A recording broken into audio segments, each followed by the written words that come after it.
अभी हाल ही में squid game का सीजन 2 रिलीज हुआ है, जिसके रिलीज होने के बाद से ही कुछ इस तरह की वीडियो सोशल मीडिया पे वायरल होनी स्टार्ट हो गई।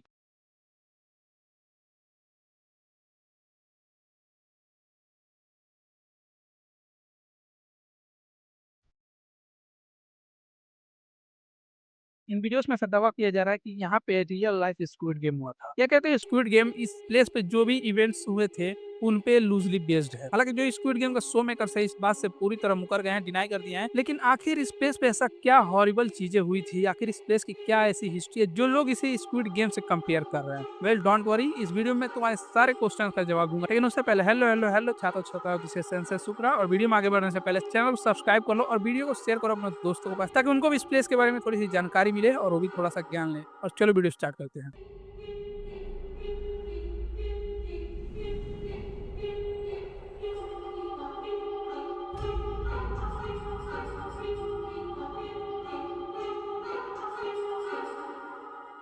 तो इन वीडियोस में जिस प्लेस का फोटो दिखाया जा रहा है वो है साउथ कोरिया के बुसान शहर में स्थित एक ऑर्फेनेज होम, जिसका नाम था ब्रदर्स होम। और तुम लोग इसके नाम पे बिल्कुल भी मत जाना ब्रदर्स होम, क्योंकि इस प्लेस को एक हॉरर हाउस या कहे तो मॉडर्न टाइम का एक कंसंट्रेशन कैंप में चेंज कर दिया गया था, जहाँ लोगों के साथ बहुत सारी एट्रोसिटीज हुई, जानवरों से बदतर उनके साथ व्यवहार किया गया। इन सारी चीजों पे अपन लोग बात करेंगे, लेकिन उससे पहले ये जान लेते हैं कि आखिर इसकी नौबत आई ही की।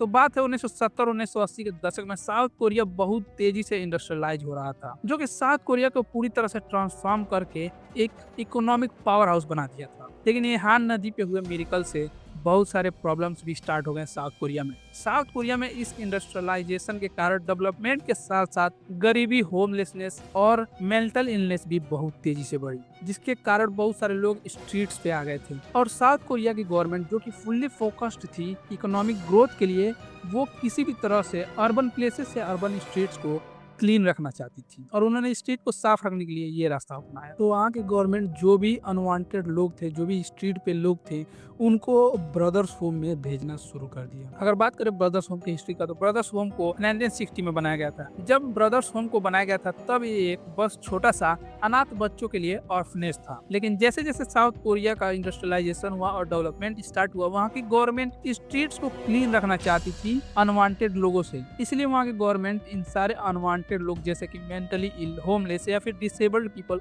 उन सबको इस ऑर्फेनेज में भेजने लगी, जो कि एज अ डिटेंशन सेंटर काम करने लगा। तो साउथ कोरिया के अर्बन एरियाज में जो भी अनवांटेड पीपल, जो भी अनवांटेड लोग थे, उनको यहाँ पे जबरदस्ती लाया जाता था, यह कहकर कि इन्हें यहाँ पे सारी फैसिलिटीज मिलेंगी। But the truth was far from that. इस प्लेस को वो लोग as a welfare facility show करते थे बाहरी दुनिया को। हालांकि गवर्नमेंट का बस एक ही कंसर्न था कि उन्हें अर्बन स्ट्रीट्स क्लीन रखना, और उन सारे अनवांटेड लोगों को ब्रदर्स होम में ऐसे रखा जाता था जैसे ये एक डिटेंशन सेंटर है। और सरकार के लिए ये सारी चीजें करना बहुत ही इजी हो गया था, क्योंकि ये सारे जो भी लोग जाते थे उस डिटेंशन सेंटर में या कहे तो ब्रदर्स होम में, वो सारे अनवांटेड लोग थे, जिसके आगे पीछे कोई पूछने वाला नहीं था कि आखिर वो लोग कहाँ गए या कहाँ पे हैं, कैसे हैं। जो भी ब्रदर्स होम के सर्वाइवर्स हैं जो अभी सामने आ रहे हैं और अपना एक्सपीरियंस बताते हैं, तो वो कहते हैं कि उनको ऐसा लगता था कि वो अभी हेल में जी रहे हैं, क्योंकि उन्हें लंबे समय तक बिना रुके काम करने पे मजबूर किया जाता था, जहां उन्हें मछली मारने वाली जाल, छाते और आर्टिफिशियल लिम्स बनाने को मजबूर किया जाता था। और इन सारी चीजों के बावजूद भी उन्हें नाम मात्र खाना दिया जाता था। हमेशा वहाँ पे फूड का शॉर्टेज ही रहता था। बहुत सारे लोग तो भूख के कारण वहाँ मर भी गए। और इन सारी चीजों के बाद भी उन लोगों की पिटाई आम बात थी। वहाँ के जो भी गार्ड्स थे वो मेटल का एक स्टिक रखते थे और उनकी किसी भी छोटी से छोटी मिस्टेक पे उनको बहुत ही क्रूरता से पीटते थे।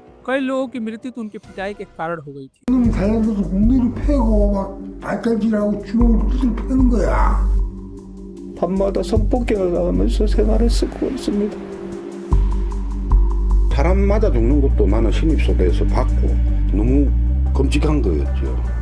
और वहाँ पे इतना ज्यादा उन लोगों पे अत्याचार हुआ था कि वो फिजिकल वायलेंस से भी आगे चला गया था। और वहाँ पे जो वुमेन और चिल्ड्रन थे, जो कि सबसे ज्यादा वनरेबल थे, उनके साथ सेक्सुअल और एक्सप्लॉयटेशन एकदम अनइमेजिनेबल लेवल तक होता था और वहाँ पे अनसैनिटरी कंडीशंस और ओवरक्राउड के कारण बहुत सारी बीमारियां भी फैलने लगी थी, जैसे कि ट्यूबरक्लोसिस और निमोनिया। और चूंकि उन लोगों को कोई भी ट्रीटमेंट नहीं मिलती थी, इसके कारण अधिकांश लोग इससे ग्रसित हो गए। कई सालों तक ब्रदर्स होम ऐसे ही चलता रहा सरकार की मिली भगत के कारण। जो भी वहाँ पे कैदी आते थे उनके लिए उनको सब्सिडीज मिलती थी। सालों तक इनके अत्याचार ऐसे ही छिपे रहे और सरकार की मिली भगत से ऐसे ही चलते रहे। जितने लोग ब्रदर्स होम्स में आते थे उनको एक कैदी के जैसे रखा जाता था और उनके लिए उनको सब्सिडीज भी मिलती थी। लेकिन 1987 में कुछ चेंज हुआ। एक यंग प्रोसिक्यूटर जिनका नाम था किम योंग वॉन, उनको इस हेल होल के बारे में पता चल गया। एक दिन प्रोसिक्यूटर किम पासी के पहाड़ों में शिकार करने गए थे, जहाँ पे वो कोइंसिडेंटली इस फैसिलिटी पे उनकी नजर पड़ी,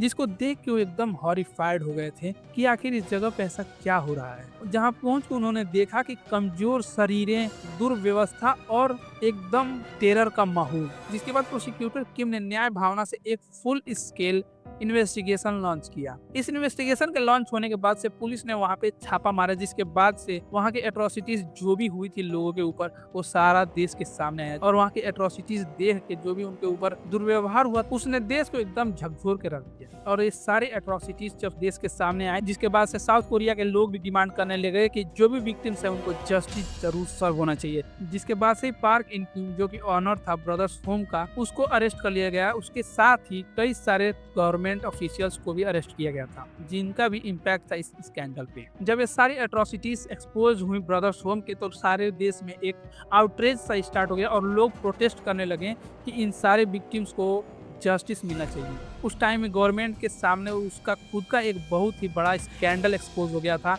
उसके लोगों को सामने। हालांकि कुछ नया सर्व हुआ, लेकिन उसके बावजूद भी इस क्राइम के फुल एक्सटेंट तक का जस्टिस आज तक सर्व नहीं हुआ है और ऐसा लगता है कि ये अब कभी हो भी नहीं पाएगा, क्योंकि इसके बहुत सारे रिकॉर्ड्स नष्ट कर दिए गए हैं और बहुत सारे विक्टिम्स का अभी तक रिकॉर्ड भी नहीं है। और ये केस आज भी एक चिलिंग रिमाइंडर है अनचेक्ड पावर्स का, और ये जो सिस्टमेटिक अब्यूज हुआ था उन लोगों के खिलाफ जो कि सबसे ज्यादा वनरेबल है एक सोसाइटी में। तो आप लोगों का इस केस पे क्या ख्याल है जरूर कमेंट बताइए, और आप लोगों को क्या लगता है स्क्विड गेम और ब्रदर्स होम में क्या कनेक्शंस हैं आप लोग कमेंट में जरूर बताइएगा। और प्लीज चैनल को सब्सक्राइब करिए और शेयर करिए अपने और दोस्तों के पास, ताकि उनको भी इस बारे में जानकारी मिल सके। और फिर मिलते हैं नेक्स्ट वीडियो में, तब तक के लिए ta-ta, take care, bye bye, जय।